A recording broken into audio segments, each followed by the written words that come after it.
धीरे धीरे धीरे धीरे वो सब तुमको समझा देंगे और इधर से उधर की तरफ चला देंगे। अभी तो हमको यही नहीं मालूम कि हम जिधर चल रहे हैं जा रहे हैं सच्चे हैं कि अच्छे हैं, सच्ची जगह जा रहे हैं कि अच्छी जगह जा रहे हैं, क्योंकि ये तो कभी बताया नहीं गया। जब 3 युगों से यही शिक्षा यहाँ रही है, यही पूजा पाठ रहा, तो फिर आत्मिक पूजा क्या जीव जाने का। आत्मिक पूजा का तो संत महापुरुषों ने रास्ता खोला। यहाँ तो शरीर इंद्रियों की पूजा रही है, जिससे हम लोग राजपाट धन दौलत मान सम्मान अधिकार ये सब पाते रहे। लेकिन जीवात्मा जो आत्मिक पूजा है वो तो किसी ने बताई नहीं।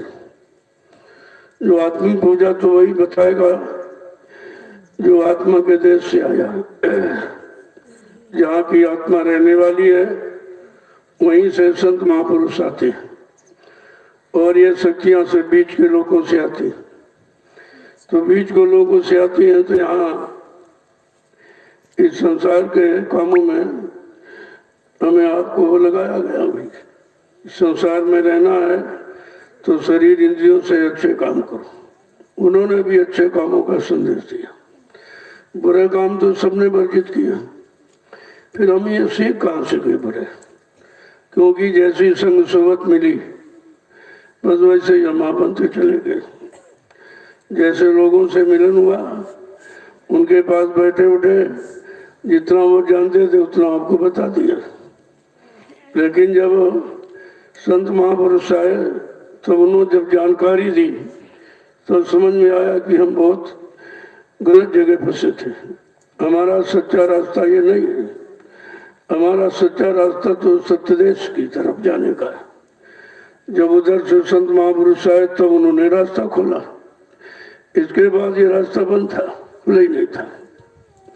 तो कितनी बड़ी दया कृपा मेहरबानी संत महापुरुषों की हमारे सब जीवों पर हुई। लेकिन हम उनके महत्व को, गौरव गरिमा को, उनकी हमदर्दी को हम समझ ही नहीं पाए। वो किस वास्ते आए हैं, किस काम के लिए आए हैं, हमें किधर की तरफ मोड़ने के लिए, किधर की तरफ ले जाने के लिए। लेकिन जब सत्संग को सुनने लगे तो धीरे धीरे धीरे धीरे ये समझ में आया कि हमारा देश, हमारा मालिक कहीं और है। इतनी जानकारी जब मिली तब होश आया। जब होश आया तो मतलब उधर की तरफ चलने के लिए तैयार हो गए। तो जब महापुरुष सत्य देश से आते हैं तो पहले तो यहाँ परिचय देते हैं, क्योंकि हमें आपको तो मालूम नहीं है किधर से आए हैं, कैसे आए, किसके साथ आए, और मतलब यहाँ कैसे फंस गए, किसने फंसा लिया। ये तो सत्संग से जानकारी होती है। इसलिए जब ऐसा वक्त समय मिल जाए, ये घड़ी संत महापुरुषों के वचनों की सुनने की, तो हमें आपको अपने आप को बड़ा भाग्यशाली समझना चाहिए कि बड़ा भाग्य है। बड़े भाग पायो सत्संगा, बड़े भाग है जिनको सत्संग मिल गया, उनके भाग बड़े माने जाते। और सुतधारो लक्ष्मी पापी के करो, लेकिन संत दर्श हरि कथा गोस्वामी दुर्लभ। तो ये तो दुर्लभ है और ये तो सबको मिले, पति मिले, पत्नी मिले, बच्चे मिले, जमीन मिला, मकान मिला, धन दौलत सबके पास था। लेकिन असली चीज तो ये है संत दर्श हरि कथा, यानी संत महापुरुषों का दर्शन दीदार और भगवान के पाने की इच्छा। कैसे मिलेगा, किस युक्ति से मिलेगा, किसके द्वारा मिलेगा, ये तो बड़ा दुर्लभ है। यही दुर्लभ जब सत्संग मिला, सत्संगत दुर्लभ संसारा, निमिष दंड भरे कोई मारा। कलागर दुर्लभ है तो संतों का संग, उनके वचन ये बहुत दुर्लभ है। ये तो बड़े भाग्यशाली जीव को मिलते हैं। तो निश्चय हम लोग बड़े भाग्यशाली हैं जो ऐसे खराब कलयुग के समय में ये संत महापुरुष आ गए, मिल गए। उन्होंने अपने वचनों से मिला दिया, वचनों की जानकारी दे दी, तभी तो हम यहाँ से बच पाएंगे। यहाँ तो बचना बड़ा मुश्किल है, क्योंकि वो तो चारों तरफ उसने घेराबंदी कर दिया, निकल नहीं सकता कोई चीज, और चारों तरफ पहरा लगा दिया। काम क्रोध लोभ मोह अहंकार इतने जबरदस्त से पहरेदार हैं, आप किसी से मुकाबला नहीं कर सकते। काम ने तुमको परास्त किया, क्रोध ने तुमको लूट लिया, लोभ और मोह में तुमको फंसा लिया, तो निकलना कहाँ होगा? बड़ा मुश्किल निकलना है। कहा वो दया हो जाए तब तो ये जीव बच सकता, निकल सकता है। बिना दया के कोई जा ही नहीं सकता। अब ये है दया मिलती कैसे है? कहा जब किसी के आदेश हुक्म का पालन करोगे, उनके वचनों को मानोगे और उसके अनुसार अपने जीवन को चलाने लगोगे तो दया हो जाएगी। तो महापुरुष है तो उन्होंने बहुत मेहनत की जीवों के साथ, लेकिन उनकी हमदर्दी कोई नहीं जानता। जय गुरुदेव, जय गुरुदेव, जय गुरुदेव, जय गुरुदेव। नाम किसका? प्रभु का। जय गुरुदेव। नाम किसका? प्रभु का। जय गुरुदेव। नाम किसका? प्रभु का। प्रभु का प्यारा नाम। जय गुरुदेव। सम्राट दाता दयालु पूज्य स्वामी जी महाराज, आज के इस प्रातःकालीन नैमिषारण्य की तपोभूमि पर लघु सत्संग में सम्मिलित होने वाले समस्त सत्संगी प्रेमीजनों, कितने युगों के बाद ये अवसर जीवात्मा को मिला। बेचारी यहीं फंसी पड़ी थी, कोई जगाने चिताने वाला तो आया ही नहीं। अब ये अवसर मिला है तो हम सबको उसका लाभ उठा लेना चाहिए। फिर पता नहीं मानव जीवन मिले मिले न मिले, मानव जीवन के जानकार ये संत महापुरुष मिले मिले न मिले, और उनकी मौज हो ना हो कि नाम की युक्ति दे दें, ये सब मतलब यानी दया पर ही तो निर्भर है। हम लोग जिस चीज के लायक नहीं थे, नामदान के लायक हम सब जीव नहीं है, लेकिन उनकी दया है, कृपा मेहरबानी तो उन्होंने दे दिया। और जिनको जिनको पाया, जिन्होंने पाया, सब ने गाया कि ऐसा अमूलक धन तो किसी ने यहाँ पर दिया ही नहीं। ये तो धन आपको मिला, लेकिन ये धन तुम्हारे साथ जाने वाला नहीं है, सब यही छूट जाएगा। लेकिन नाम धन जो अमूलक है ये तुम्हारे साथ जाएगा। यही नामी धन तो आपको उधर ले जाएगा, उधर पहुंचाएगा आपको। तो जब ये अमूलक धन मिला, जिनको मिला उन्होंने गाया। अब मीरा को मिला तो बहुत गाया उसने, और उसने तो स्पष्ट दिया है कि पायो जी मैंने नाम रतन धन पायो। पायो जी मैंने नाम रतन धन पायो। पायो जी मैंने नाम रतन धन पायो। पायो जी मैंने नाम रतन धन पायो। कहते ये नाम धन अमूलक धन है, ये सबको नहीं मिलता। बड़े भाग्यशाली जीवों को सुना तो बहुत लोगों ने, लेकिन सुनकर मिला तो। अगर जो चीज मिल जाए उसको संभाल के रखते हैं, और ये मालूम हो जाए कि ये अमूलक है, ये हमेशा सबको मिलती नहीं, और हम संभाल के रखे। तो कहते ये नाम रतन धन मिला कहाँ से मिला, कौन देने वाला है? कि वस्तु अमोलक दी मेरे सतगुरु। वस्तु अमोलक दी मेरे सतगुरु। वस्तु अमोलक दी मेरे सतगुरु। वस्तु अमोलक दी मेरे सतगुरु। कृपा करे अपनायो। कृपा कर अपनायो। पायो मैंने नाम रतन धन पायो। पायो जी मैंने नाम रतन धन पायो। ये अमूलक धन नाम का खजाना, ये वस्तु अमूलक है, इसका कोई मूल्य नहीं आ चुका सकता। कहा वो सदगुरु ने दया करती, और ये खजाना किसी के पास यहाँ नहीं है, न ज्ञानी न विज्ञानी, न धनवान न बलवान न बुद्धिमान न रूपवान जातिमान, ये किसी के पास नहीं। कहा ये अमूलक धन सदगुरु के पास है। जब उनकी कृपा हुई और उन्होंने हमको अपना लिया, इस काबिल समझ लिया, तो ये धन हमको उन्होंने दे दिया। अगर उनकी कृपा दया न होती तो ये अमूलक धन कैसे मिलता? किस तरीके जिसने पाया है उसी ने बताया है, और जिसको मिला नहीं वो क्या बताएगा।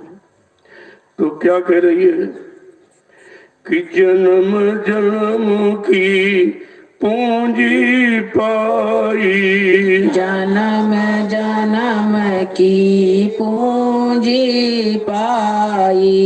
जन्म जन्म की पूंजी पाई, जन्म जन्म की पूंजी पाई। जग में आए गमायो, जग में आए समायो। आयो जी मैंने नाम रतन धन पायो। पायो जी मैंने नाम रतन धन पायो। कहा कितने जन्मों की पूंजी थी, करोड़ों जन्मों की तपस्या, करोड़ों जन्मों की पुण्य, करोड़ों जन्मों की सेवाएं जब एकत्र होती है, तब जीव को ये पूंजी मिलने का अवसर मिलता है। ये ऐसे नहीं मिलता है। कहा जन्मों जन्मों की पूंजी है जो आज हमको सौभाग्य से मिल गई, और जग में आकर के सब गमा दिया। जितनी बार संसार में आता रहा, समय गमाता रहा, जन्म गमाता रहा, किसी ने हमको ये पूंजी नहीं दिया, क्योंकि किसी की बात थी नहीं। ये तो जब कलयुग में संत सदगुरु आए, उन्होंने पूंजी बांटी है और मुफ्त में दे दी। अमूलक धन मुफ्त में मिल गया, जिसकी कोई कीमत नहीं है। तभी कहा नाम धन की कीमत कोई चुका नहीं सकता। तो हम अब एक तो हम आप गुरु के इतने बड़े कर्जी, नाम धन की कोई कीमत तो चुका नहीं पाए, और ऊपर से कलंक लगाने लगे कि झूठ बोल के चले गए, धोखा दे के चले गए, दगेबाजी करके चले, ये और प्रचार करने लगे। तो कितना जुर्म हम लादे हैं। एक तो पहले के, और ये अभी जो आया उसको भी नहीं समझ पाया। एक एक वचन को कैसे समझा के कह रहे हैं कि खर्च न होवे चोर न लेवे, खर्च न होवे चोर न लेवे। खर्च न होवे चोर न लेवे, खर्च न होवे चोर न लेवे। दिन दिन बढ़त सवायो, दिन दिन बढ़त सवायो। आयो जी मैंने नाम रतन धन पायो। पायो जी मैंने नाम रतन धन पायो। ऐसा ये अनोखा धन है जो खर्च नहीं हो सकता, चोर चुरा नहीं सकता है, परिवार बटा नहीं सकता, अग्नि जला नहीं सकती, पानी बहा नहीं सकती, हवा उड़ा नहीं सकता। ऐसा ये मूलक धन है, और दिन दिन बढ़त सवायो। और तो धन खर्च करो तो खत्म हो जाएगा, लेकिन ये ऐसा धन है जब जब आप कमाई करोगे तो ये सवाया बढ़ेगा। खर्च तो होता नहीं, बढ़ता ही है। एक घड़ी एक अगर 1 मिनट किया तो 1 मिनट की मजदूरी ले लो, 2 मिनट किया तो 2 मिनट की मजदूरी ले लो। ये कभी घटना बढ़ता नहीं, ये बढ़ता ही रहता, घटता कभी नहीं। ऐसा अमूलक धन सदगुरु ने अति कृपा दया करके हमको दे दिया। आगे क्या कह रही है कि एक कह रही समझा करके कि सत की नाव केवटिया सतगुरु, सत की नाव केवटिया सतगुरु, सत की नाव केवटिया सतगुरु, सत की नाव केवटिया सतगुरु, भवसागर तरी जायो, भवसागर तरी जायो, आयो जी मैंने नाम रतन धन पायो, पायो जी मैंने नाम रतन धन पायो। कहा ये नौका सत्य की, ये कागज पत्थर की नाव नहीं है। कोई कागज की, कोई पत्थर की, कोई पानी की नाव पर बैठा है, लेकिन कहा ये सत्य की नौका है और खेवटिया इसका सतगुरु है। तो ये भवसागर से पार करने वाली है। ये भवसागर के माझी है, मल्लाह है, केवट है, ये भवसागर से पार करेंगे। ऐसे हमको ऐसी सत्य की नाव मिल गई और नाव को खेने वाले केवटिया मल्लाह केवट सतगुरु मिल गए, तो खे करके उसको पार लगाएंगे। लोगों कितनी बड़ी जानकारी दे रही है। जिसने पाया उसी ने बताया, बाकी ये कोई नहीं बता सकता। मीरा ने पाया, सहजो ने पाया, तमाम स्त्रियों ने भी कलयुग में मालिक को पाया है।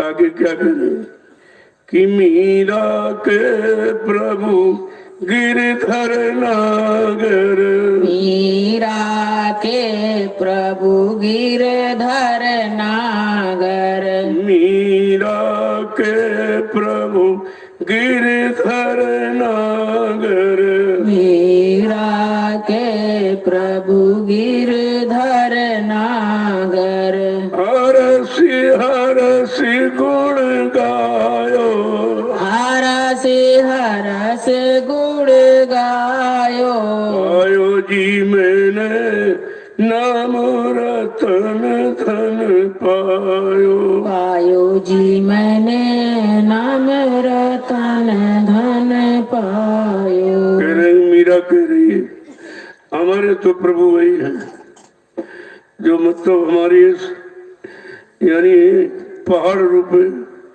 एक कर्मों के बोझों को उठा लिया है। वैसे ये पहाड़ जैसा यानी मतलब यानी जो हम कर्मों का बोझा लादे बैठे, कोई उतारने वाला नहीं था, और जो बोझा नहीं उतारता तो यहाँ से काल जाने नहीं देता। कहा मेरे तो प्रभु सदगुरु दयाल ऐसे जिन्होंने मेरे अनंत जन्मों के कर्मों के बोझे को उतार दिया। मैं उन्हीं का गुणानुवाद करूंगी जिन्होंने मेरा ये काम जन्मों जन्मों का भूला भटका ये जीवात्मा का काम कर दिया, और जितने जन्म यहाँ मिले सब कर्मों के बोझों को लाते रहे, कोई उतारने वाला भी नहीं मिला। ऐसे सम्राट सदगुरु दाता दयालु मिल गए, उन्होंने ये सब बोझा मेरा उतार दिया। मैं तो उन्हीं का गुणानुवाद कर सकती हूँ जिन्होंने काम किया। इसीलिए उसने अपना रिश्ता भी आउट कर दिया, सबको बता दिया कि साध संग बैठ बैठ लोक लाज खोई, अब तो बात फैल गई जाने सब कोई, मेरा तो सदगुरु दयाल दूसरों नहीं कोई। एकदम स्पष्ट कर दिया मेरा यहाँ कोई नहीं, मेरा तो सदगुरु दाता दयालु है जिसने ये जन्म जन्मांतर की भूली भटकी हमारी जीवात्मा को भी यानी रास्ता दे दिया।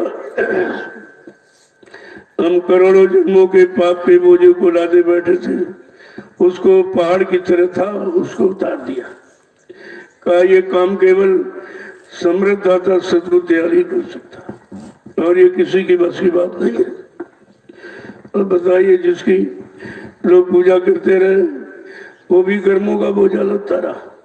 पहले पाप कर्मों का था, ये पुण्य कर्मों का लाभ लिया तो डबल बोझा हो गया। हम समझते थे हम पूजा पाठ करते तो हमारा बोझा उतर रहा है, हम अच्छा सच्चा काम कर रहे हैं, हम बड़ा धर्म काम कर रहे हैं, लेकिन ये मालूम ही आपको कहाँ था कि कर्म दो तरह के, एक पाप एक पुण्य, ये दोनों कर्म हैं। इन दोनों कर्मों का बोझा यहीं पर रहेगा, यहीं पर बार बार आपको लाता रहेगा। जब आप पाप किए तो गरीब परिवार में पैदा हुए, नीच योनि में चले गए, और पुण्य किया तो धनी मानी का जन्म हो गया, लेकिन रहे ठौर के ठौर। ये काल माया के देश से निकल नहीं पाए, इसलिए उन्होंने कहा ये कर्म भी तुम्हें फंसाने ही वाले हैं। दो बेड़ी है, कहते पाप एक पुण्य। पाप है लोहे की बेड़ी, पुण्य सोने की बेड़ी है। लेकिन बेड़ी कितनी कीमती हो, बेड़ी तो बेड़ी है, वो तो खलेगी आप, उससे आपको छुटकारा नहीं मिलेगा। किस तरह से देखो, जिसने पाया और सदगुरु की दया से पाया, और कोई देवी देवता, कोई ब्रह्मा विष्णु महादेव, कोई रामकृष्ण की दया से नहीं पाया। करा सदगुरु दाता दयालु मिल गए, उन्होंने ये अमोलक धन, ये नाम का खजाना दे दिया, ये रास्ता दे दिया, और जीवात्मा इसी नाम के रास्ते से आई थी। अब यहाँ काल ने रास्ता तो भटका दिया, अब वो रास्ता भूल गई, बेचारी किधर से आई थी, किसके साथ आई थी, ये सब भूल गई। तो पहले तो आकर के रास्ता बताते, यहाँ आए तो उन्होंने रास्ता खोला। सर्वप्रथम कबीर साहब आए, उन्होंने पूरे रास्ते का भेद यहाँ पर खोल दिया। जरा सुन लीजिए, अगर भेद न खोलते तो आज हमको ये भेद, ये रास्ता नहीं मिलता। क्या कह रहे हैं, बता रहे हैं, ऐ जीवात्मा सुरत रो, तू जिस देश की रहने वाली है, मैं भी उसी देश से आया हूँ। तो पहले इस देश का वर्णन बताएंगे जहाँ तू फंसी पड़ी, ये कैसा है, वो कैसा है, यहाँ क्या है, वहाँ क्या है, ये सब जानकारी देंगे, तभी तो ये जागेगी। जब अपने देश का इसको होश आएगा कि हमारा देश इतना सुंदर है, इतना खुशनुमा है, इतना प्रकाशमय, आनंदमय है, चेतनमय है, तब तो इसको होश आएगा। तो पहले तो बताएंगे जहाँ ये फंसी है, और मैं तुझे फंसा देखकर ही तुझे निकालने लेने के लिए आया। क्या कह रहे हैं कि संतो सो निज देश हमारा, संतो सो निज देश हमारा, साधो सो निज देश हमारा, साधो सो निज देश हमारा। कहता मेरा देश कहाँ है, मैं किस देश से आया हूँ, किस काम के लिए आया हूँ, कौन सा नाम लेके आया हूँ, ये सब जानकारी दे रहे हैं। तो कहते मैं जहाँ से आया हूँ वो देश कैसा है कि जहाँ जाए फिर लौट न आवे, जहाँ जाए फिर लौट न आवे, जहाँ जाए फिर लौट न आवे, जहाँ जाए फिर लौट न आवे। भव सागर की धारा, भव सागर की धारा, साधो सो निज देश हमारा, साधो सो निज देश हमारा। अगर एक बार दया मिल जाए और उस घर अगर पहुंच जाए फिर वापस नहीं आता, वैसा देश है। यहाँ तो जन्म मरण है, जन्म मरण, लेकिन वहां अगर दया मिल जाए, एक बार घर पहुंच जाए तो वापिस नहीं आएगा। वहां भवसागर की कोई धारा नहीं है। इस तरह भाई माने दुख दुख तकलीफों की कोई धारा नहीं बहती, वो तो आनंद में, चेतन में, प्रकाश में देश है। अगर वहाँ वो देश अगर दया से मिल जाए, वो दया सतगुरुदेव की, बगैर उनकी दया कृपा के कोई जा ही नहीं सकता। कैसे समझा के कह रहे हैं, अब यहाँ का वर्णन करेंगे कि सूरज चांद प्रकाशित नहीं, सूरज चांद प्रकाशित नाही, सूरज चांद प्रकाशित नहीं, सूरज चांद प्रकाशित नाही, नहीं नभ मंडल तारा, नहीं नभ मंडल तारा, साधो सो निज देश हमारा, साधो सो निज देश हमारा। कहा यहाँ जैसा वहाँ सूरज चांद न छिपता है न डूबता है, ऐसा वो प्रकाश नहीं है। यहाँ छिप जाएगा, डूब जाएगा, लेकिन वो अनवरत प्रकाश हमेशा अखंड रहता है, न कभी कम होता न ज्यादा होता, एक समान। इतना अखंड प्रकाश में देश है। और यहाँ की तरह आकाश और मंडल ये तारे इस तरह वहां नहीं है। आगे क्या कह रहे हैं कि उदय नयास्त दिवस नहीं रजनी, उदय न आस्त दिवस नहीं रजनी, उदय नयास्त दिवस नहीं रजनी,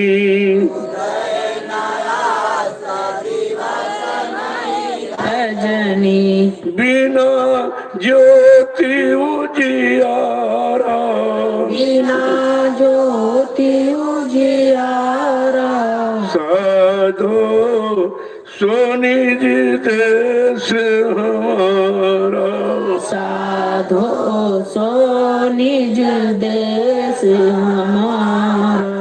कहा यहाँ जैसा उदय होना अस्त होना, रात और दिन ऐसी मिलोनी रचना मानी है, वो तो एक समान रहता, हमेशा प्रकाश प्रकाश, न रात होती है न दिन होता है। वहाँ मतलब यानी सूरज चांद एक समान, यानी अरबों सूरज चांद सितारे रोम रोम में करत उजारी, यानी अरबों खरबों सूरज चांद उनके एक एक रोम में प्रकाशित होते। ऐसा वो चेतन प्रकाश में देश है। मैं वहीं से आया हूँ और तू भी वहीं के रहने वाली है। ऐ जीवात्मा पर तुझे समझा बुझा कर सब चारों तरफ से बता करके तुझको तेरे घर ले जाऊंगा, पहुंचा दूंगा।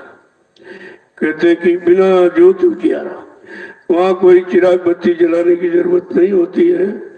परम प्रकाश रूप दिन राती, ना चाहिए घर दिया और बाती, वो बिल्कुल परम प्रकाश है। वहाँ चिराग बत्ती डालने और जलाने बुलाने की आवश्यकता नहीं होती। आगे क्या कह रहे हैं कि पांच तत्व गुण तीन नहीं वहाँ,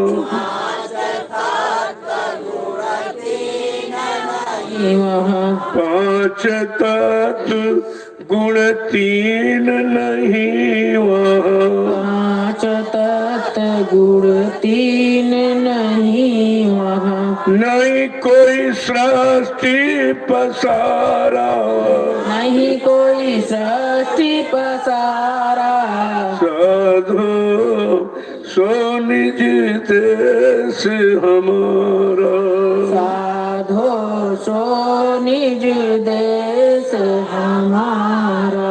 ये पांच तत्व वाला वहाँ शरीर भी नहीं, क्षितिजल पावक गगन समीरा, पंच तत्व या रचित शरीर, इस तरह की शरीर वाली वहाँ रचना नहीं है। और तीन गुण, सतोगुण तमोगुण रजोगुण, ऐसी त्रिगुणमयी कोई सृष्टि वहाँ नहीं है। वो तो बिल्कुल एक समान है, आनंद में, चेतन में, प्रकाश में, ऐसा वो देश है।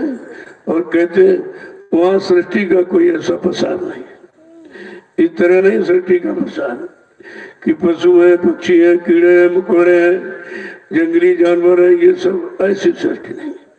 ये सृष्टि सब जन्म मरण वाली है। जन्म हुई मर गई, जन्म हुई मर गया, जन्म हुआ मर गया। कला इस तरह जन्म मरण वाली सृष्टि नहीं है, वो बिल्कुल अखंड है। वहां सब रुए रुए सुरते जीवात्मा ही है, कोई शरीर नहीं है।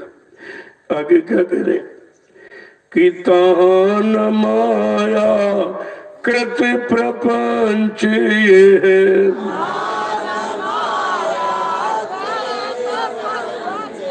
तान माया कृत प्रपंच है, तान माया कृत प्रपंच लोक कुटुंब परिवार, लोक कुटुंब परिवार, संतो सो निज देश हमारा, संतोषो निज देश हमारा। संत महापुरुष क्या कहते हैं? वो मेरा देश है, जहाँ पर कोई माया का प्रपंच नहीं है। काल माया तो उधर जा ही नहीं सकता है। इस तरह कोई प्रपंच नहीं कर सकती फंसाने वाले कि काम गुरु लोभ मोह अहंकार को लगा दे। काल इस तरह का कोई माया का प्रपंच नहीं है, और इस तरह के लोग कुटुंब परिवार नहीं, जो तुम्हारा कोई साथी नहीं है। जिनको बनाया उन्होंने धोखा दे दिया। कहा इस तरह के धोखे वाला वहां कोई काम नहीं है। आगे क्या कह रहे हैं कि क्षुधा त्रसा नहीं शीत उष्ण वहाँ, क्षुधा तृष्णा नहीं शीत उष्ण वहाँ, क्षुधा त्रसा नहीं शीत उष्ण वहाँ, क्षुधा तृष्णा नहीं शीत उष्ण वहाँ, सुख दुख को संचारा, सुख दुख को संचारा, संत सो निज देश हमारा, संतोषो निज देश हमारा। लोगों संत महापुरुष समझा के कह रहे हैं मेरा वो देश है जीवात्मा सुरत रूप, तू भी उसी देश की रहने वाली है। कहा वहां पर भूख प्यास का चक्कर नहीं, जब शरीर नहीं तो भूख प्यास लगेगी। वहां सर्दी गर्मी बरसात इस तरह की प्रकृति की मिलौनी रचना नहीं है। कहते कि और किसी तरह की कोई मर्यादा मर्यादा का सवाल नहीं है। ये सब फसाव है। मर्यादा क्या है? फसाव बनाती लोग कुटुंब परिवार ही फसाव का ये सब जो बना दिया गया। और कहते कि पाप पुण्य विस्तार, सुख दुख का संसार। वहां सुख दुख का भी कोई चक्कर नहीं कि सुख मिला फिर दुख फिर सुख, न सुख में रहने देता न दुख में। काल की जितनी मिलोनी रचना है इस तरह का वहां कुछ नहीं। वहां बिल्कुल एक रस अखंड है। आगे क्या कह रहे हैं कि आदि न व्याधि उपाधि कछु नहीं, आदि न व्याधि उपाधि कछु नहीं, आदि न व्याधि उपाधि कछु नहीं, आदि न व्याधि उपाधि कछु नहीं, पाप पुण्य विस्तारा, पाप पुण्य विस्तारा, साधो सो निज देश हमारा, साधो सो निज देश हमारा। देखो पूरी महिमा बताएंगे। जब पूरी महिमा जानकारी मिल जाएगी तब ये जीवात्मा बेचारी बेचैन होगी कि हम इतने सुंदर खुशनुमा देश की रहने वाली यहाँ गरीब गंदगी में कैसे आके फंस गई। तभी दो विचार करेगी। कह रहे कि आदि न व्याधि उपाधि कछु नहीं, कोई नानी बीमारी, कोई झगड़े झंझट, कोई यद और पद इस तरह फंसाने वाली कोई रचना नहीं वहां है। कहते कि पाप पुण्य विस्तारा, वहां पाप पुण्य का भी कोई चक्कर नहीं। यहाँ तो उसने दो रास्ते बना दिए, एक पाप का एक पुण्य का। कभी आपने पाप किया, कभी पुण्य किया, कभी पाप किया, कभी पुण्य किया। इसी पाप पुण्य के करते करते यहाँ से निकलने का अवसर नहीं मिला कि पाप और पुण्य दोनों कर्म ये सब फंसाने वाले। ऐसा नहीं कि पुण्य कर्म से हम निकल जाए, ये भी नहीं बताया। यहाँ तो लोगों ने कुछ बताया ही नहीं, क्योंकि काल की रचना है और जितने आए सब काल के प्रेमी आए, काल के गुलाम आए, काल की गुलामी करते रहे और वही यहाँ पर बताते रहे, जिससे काल के देश से कोई निकल ना पावे। यही सब यहाँ पर बताया गया। और यहाँ लोग कहते पुण्य करो, पुण्य करो, पुण्य करो। उन विचारों को ये नहीं मालूम कि पुण्य क्या है, पाप क्या है, पाप पुण्य का विस्तार क्या है, और पाप पुण्य कहाँ तक ले जाएगा, कहाँ आपको रखेगा फंसा के, कहा ये सब मृत्युलोक में रखेगा। जब पाप करोगे चाहे पुण्य करोगे, ये दोनों कर्म शरीर इंद्रियों से करने वाले हैं। वो शरीर इंद्रियों की जितने कर्म हैं वो सब काल के, क्योंकि शरीर ही काल का। जब काल ने शरीर दिया है और शरीर इंद्रियों से जो भी आप कर रहे हैं सब काल का ही काम कर। और दयाल की केवल चेतन जीवात्मा है। जीवात्मा का कर्म किसी ने आपको बताया, सिखाया नहीं, क्योंकि जीवात्मा के जानकार वो संत महात्मा है। जब वो आएंगे तब जीवात्मा की बात करेंगे, जीवात्मा को जगाने की युक्ति देंगे। वो आगे क्या समझा के कह रहे हैं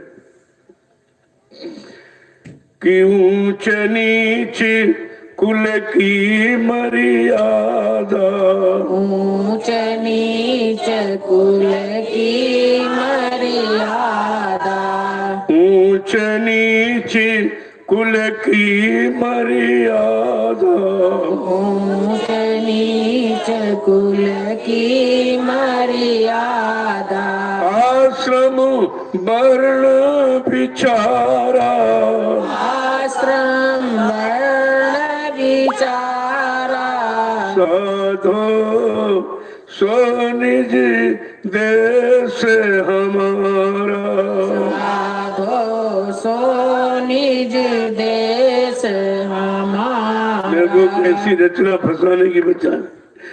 ये ऊंचे है, ये नीचे है, वो ये पढ़ा है, ये अनपढ़ है, हम बड़े, ये छोटा है, हम हिंदू, ये मुसलमान है, हम पुरुष है, स्त्री है। कैसी रचना उसने रची है, बस इसी में सब फंस के रह गए। कोई इसके बाहर नहीं जा पाया। जिनको ज्ञानी ध्यानी कहते वो भी यही तक रहे, वो तो और ज्यादा फंसे। वो जात पात के बंधनों से अलग नहीं हो पाए। कहते इस तरह की कोई उधर रचना नहीं है, नहीं मतलब हो। और कोई आश्रम वर्ण विस्तार का ये मतलब ये ब्रह्मचर्य है, ये गृहस्थाश्रम है, ये वानप्रस्थ है, ये संन्यास है। इन्हीं आश्रमों में फंसा रखा। लेकिन सच्चा आश्रम घर जो अपना, उसकी तरफ तो किसी ने बताया नहीं। तब यही बेचारे फंसे रहे और जीवन इन्हीं में निकल गया। और निकलने का मौका किसी ने दिया नहीं और रास्ता किसी ने बताया नहीं। आगे क्या समझा के कह रहे हैं कि अधर्म धर्म तहाँ कछु नाही, अधर्म धर्म तहाँ कछु नाही, अधर्म धर्म तहाँ कछु नाही, अधर्म धर्म तहाँ कछु नाही, संयम नियम विचारा, संयम नियम आचारा, साधो सो निज देश हमारा, साधो सो निज देश हमारा। कहते काल की जितनी रचनाएं फंसाने वाली सब बताएंगे। कोई करा धर्म है, ये धर्म है, ये पाप है, ये पुण्य है, ये शुभ है, अशुभ है, ये संयम, ये नियम है। ये सब शरीर तक अटके भटके बेचारे, सब यही तक अटके। योगे योगेश्वर आए, वो भी बेचारे कोई गुदा चक्र में, कोई इंद्री चक्र में, कोई नाभि चक्र में, कोई हृदय चक्र में, कोई कंठ चक्र में। बस इसके आगे कोई नहीं। ये शरीर में ही चक्र आपके, ये नीचे से ऊपर तक इतने चक्र, यही वर्षा बसे। और इसीलिए का एक एक चक्र में एक एक देवता बैठा दिया, एक एक देवता बैठा दिया। ये सच्चा मनुष्य मंदिर है जहाँ पर ये देवता बैठे।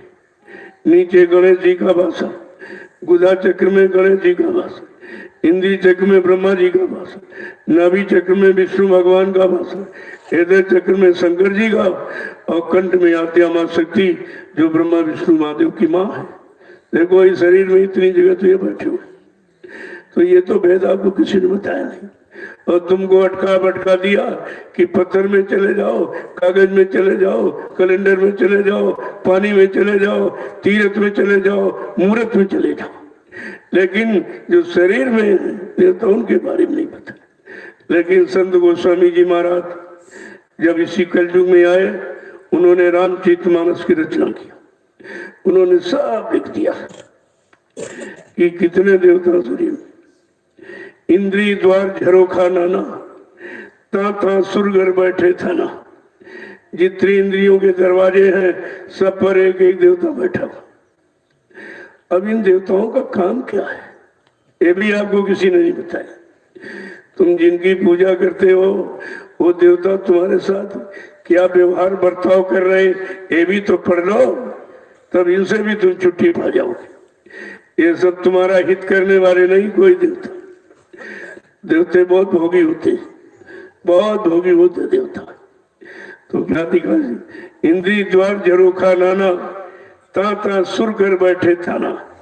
आवत देखे विषय बयारी, ते झट देत कपाट उघारी। काला हर इंद्री दरवाजे पर एक देवता बैठा। इनका तुम्हारे साथ काम क्या है, व्यवहार बर्ताव इनका क्या है। कहा जैसे कोई विषय, कोई भोगों की बयार माने हवा, कोई काम की, क्रोध की, लोभ में मोह की, अहंकार ईर्ष्या राग द्वेष की उठी तो फौरन ने दरवाजा खोल देते।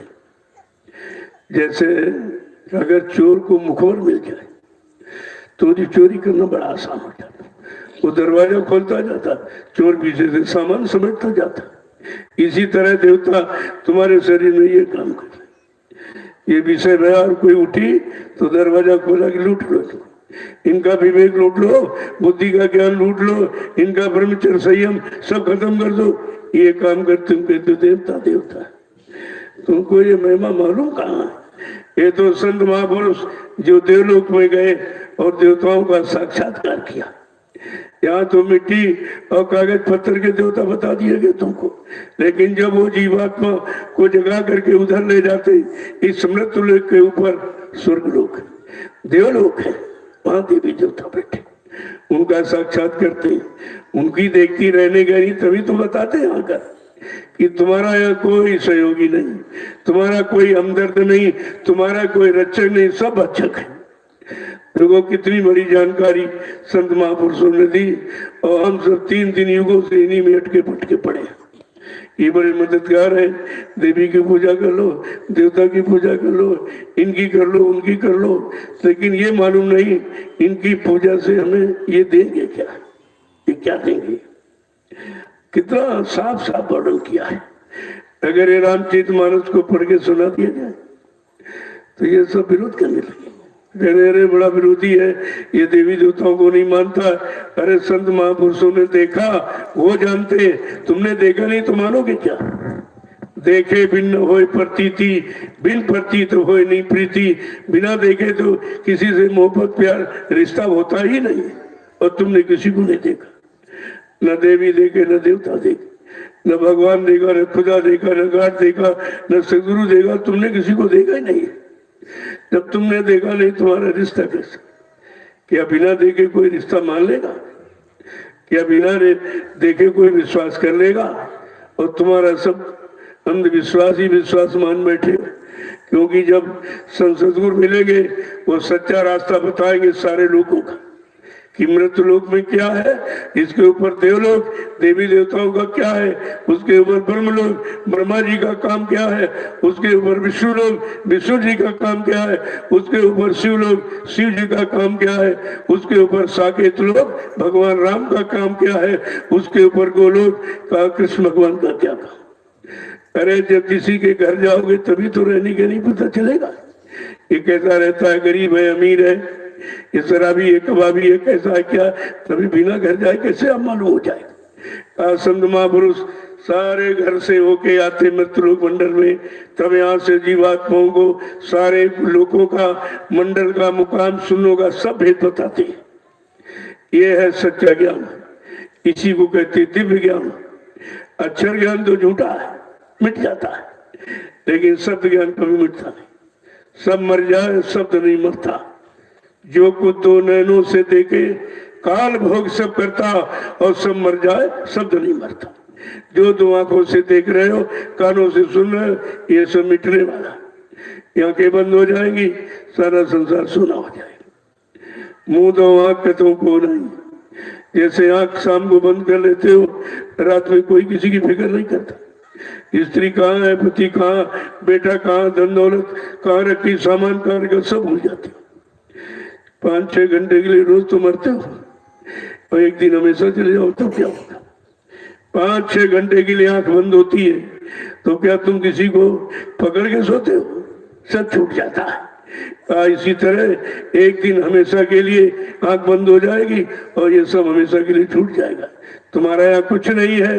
ये 5-6 घंटे रोज अनुभव आपको मौत का कराया जाता, लेकिन किसने अनुभव किया? सोते रहे, जागते रहे, सोते रहे, जागते रहे। न सोना जान पाए, न जागना जान पाए। जानकारी तो किसी की नहीं।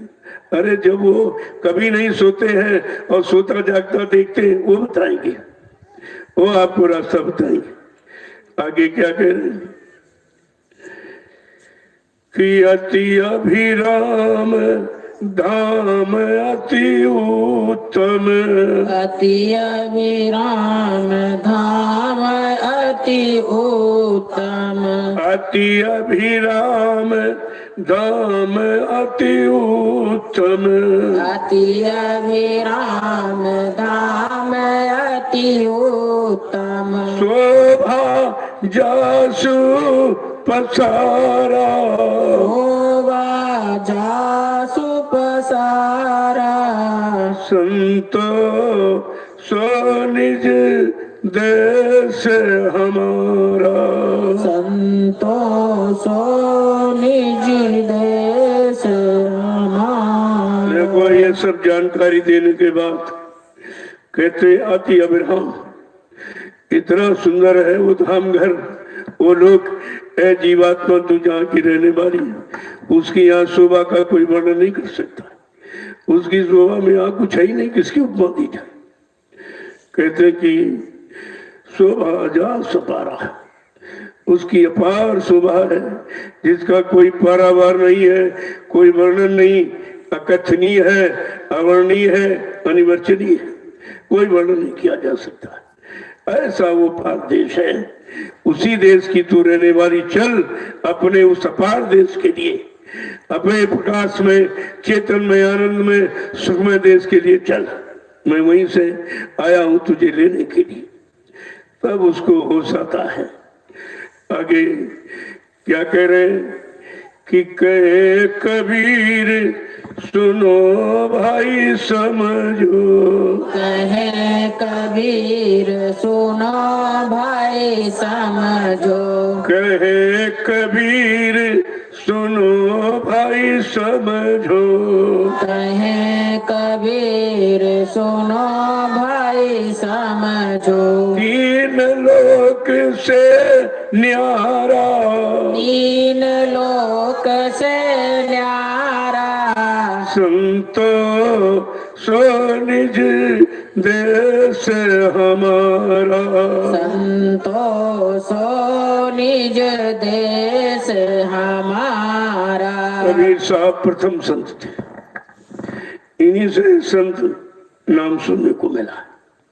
सर्वप्रथम मृत्युलोक मंडल में यही आए थे, इन्होंने ये सब जानकारी दी। यह जीवात्मा तू कितने युगों से फंसी पड़ी, आज तक तुझे कोई निकालने वाला नहीं आया। तेरे देश की खबर लेके कोई नहीं आया, तेरे देश की सुंदरता, अखंडता का कोई वर्णन करने नहीं आया। कहा चल, यानी मतलब तू अपने धाम को चल। अरे भाई समझो, सुनो, वो तो 3 लोक से न्यारा है। यहाँ त्रिलोकीनाथ तक भेद बताया गया। त्रिलोकीनाथ के आगे कोई गया नहीं, वहीं तक का वर्णन, इसके आगे कुछ नहीं। कहते वो 3 लोक से न्यारा है। त्रिलोकीनाथ की रचना से करोड़ों गुना ज्यादा सुंदर रचना उस देश की है जिस देश की तू रहने वाली। वो देश है सतलोक सचखंड, अनामी धाम, प्रभु धाम का उसकी शोभा 3 लोक से न्यारी है। इस तरह का जब भेद बताया तब जीवात्मा को होश आया कि मैं इतने सुंदर देश की रहने, इतने प्रकाश में, चेतन आनंद में, विकारों से, भोगों से बिल्कुल अलग थलग मैं उस देश की रहने वाली हूँ। अगर ये ना आते तो ये राज रास्ता कौन देता। का संतो सो निज देश हमारा। संत महापुरुष कह रहे मेरा वो देश है जहाँ एक बार अगर दया कृपा से पहुंच जाए फिर कभी मृत्युलोक मंडल में आना नहीं होता है। वही कृपा दया मेहरबानी करने आए, हमने अपने उन्हीं को पहचान नहीं पाया जो इतना बड़ा काम करने है। ये तो कबीर साहब ने तो बहुत थोड़ा बताया। देखो जिनको जो अधिकार देके भेजा जाता वो उतना ही काम करेंगे, आगे नहीं करेंगे। ये सब सत्यलोक से आते संत, सत्यलोक की महिमा बताते, उसके आगे अलग अगम और अनाम